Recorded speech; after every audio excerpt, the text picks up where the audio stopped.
Assalamu alaikum viewers, hope you are doing great. In this video I am discussing about the McKenzie techniques. Okay, previous videos में Mulligan concept की जो video थी इसमें मैंने Mulligan से compare करते हुए मैकेंजी को डिस्कस किया था। आज हम इस वीडियो में मैकेंजी की ही प्रॉपर पूरे टॉपिक को डिस्कस करेंगे। अगर हम इंट्रोडक्शन देखें तो रॉबिन मैकेंजी एक न्यूजीलैंड के फिज़िकल थेरेपिस्ट थे जिन्होंने स्पाइनल एंड एक्सट्रीमिटीज़ के मस्कुलोस्केलेटल डिसऑर्डर्स को डायग्नोस एंड ट्रीट करने के लिए एक मेथड डिस्कवर्ड किया था। उस मेथड का उन्होंने नाम रख दिया मैकेंजी मेथड और इसे हम MDT भी कहते हैं, मैकेनिकल डायग्नोस एंड थेरेपी। ठीक है, क्योंकि इससे हम डायग्नोस भी करते हैं डिसऑर्डर को और फिर उसे ट्रीट भी कर सकते हैं। ठीक है, आगे चलते हैं। पर्पस क्या था इसका? इस टेक्निक्स का पर्पस ये था कि ये हम हर्निएटेड डिस्क पेन को एलिविएट करते हैं और उसे सेंट्रलाइज करने की कोशिश करते हैं। ठीक है, सेंट्रलाइजेशन एंड पेरिफेरलाइजेशन पे मेरी एक अलग से वीडियो है, तो अगर आपने वो वीडियो नहीं देखी तो इस वीडियो को देखने का कोई फ़ायदा नहीं है, क्योंकि आपको बेसिक कॉन्सेप्ट जब तक नहीं पता होगा सेंट्रलाइजेशन और पेरिफेरलाइजेशन का, तो आप आगे से एक्सरसाइजेस किस तरह से परफॉर्म करेंगे पेशेंट्स पे। पहले आप जो है ये वीडियो देखें, यहीं पे ये वाली वीडियो स्किप करें और पहले जाकर ये वाली वीडियो देखकर उसके बाद आप ये समझेंगे तो ज़्यादा अच्छे से आपको समझ आएगा। ठीक है, आगे चलते हैं। अच्छा, मैकेंजी मेथड्स में जो है सबसे पहले हम क्या करेंगे, डायग्नोस करना है। ठीक है, डायग्नोस करने के लिए हमें पेशेंट की क्या करना होगी, असेसमेंट करनी होगी।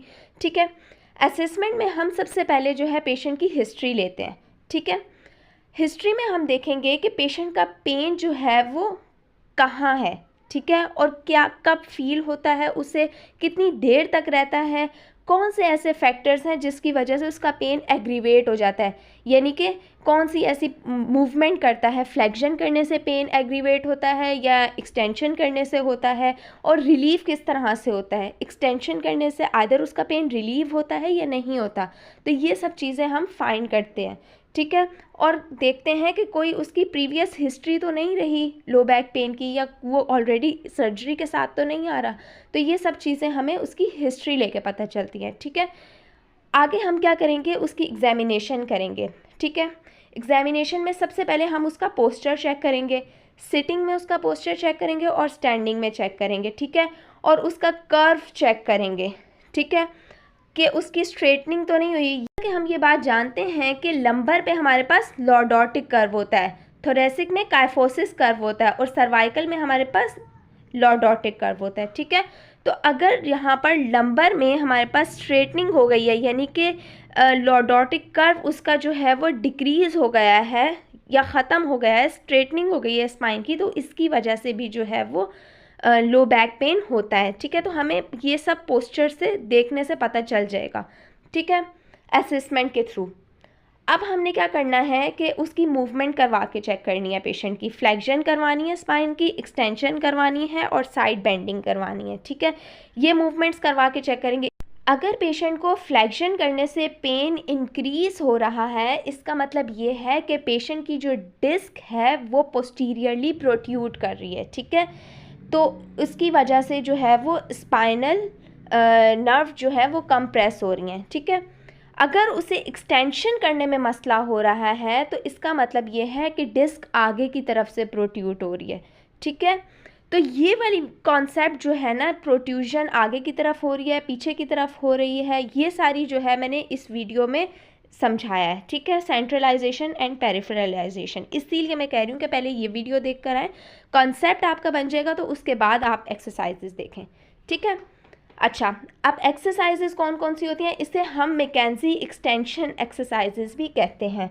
ठीक है, सबसे पहले हम क्या करेंगे, पेशेंट को जो है वो प्रोन लाइंग लिटा देंगे। ठीक है, इन्होंने आर्म जो है वो इस तरह से भी रखे हैं, हम साइड पे भी पेशेंट के जो है वो प्लेस करवा सकते हैं। ठीक है, लाई ऑन प्रोन पहली पोजीशन है।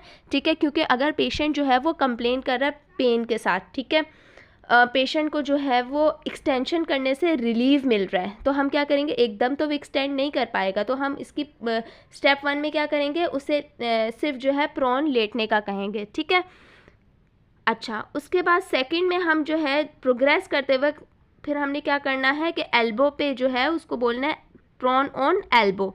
ठीक है, सेकंड इमेज में हमें दिखाया हुआ है। पेशेंट को ट्रीट करने से पहले हमें जो है लाई ऑन प्रोन किस तरह से हमें बताना है कि patient is advise to lying on the prone position with the arm sides. ठीक है, अब उसके बाद हमारे पास उसको प्रोग्रेस टू एल्बो करेंगे। ठीक है, अब पेशेंट को बोलेंगे जो है वो प्रोन ऑन एल्बो। ठीक है, फिर हमने क्या करना है थर्ड पे प्रोन ऑन हैंड्स। ठीक है, उसके बाद इसमें क्या हो रहा है कि हमारे पास बिल्कुल आर्म की जो है वो स्ट्रेटनिंग हो रही है।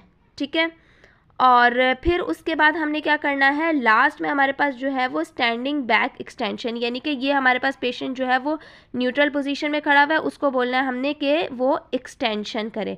ठीक है, तो ये मैकेंजी की एक्सरसाइजेस थी, मैकेंजी एक्सटेंशन एक्सरसाइजेस इन्हें हम कहते हैं। ठीक है, और इससे जो है पेशेंट की जो भी डिस्क है, जो उसका शियाटिका अगर पेशेंट को है और वो उसकी जो डिस्क कंप्रेस हो रही है, नर्व कंप्रेस हो रही है बेसिकली, तो उस वो क्या होता है रिलीव हो जाता है। क्यों? क्योंकि डिस्क जो प्रोट्यूड हुई होती है वो अपनी जगह पे वापस आने लग जाती है। ठीक है, तो ये थी हमारे पास McKenzie extension exercises. Hope you can understand. Thank you. अल्लाह हाफिज़।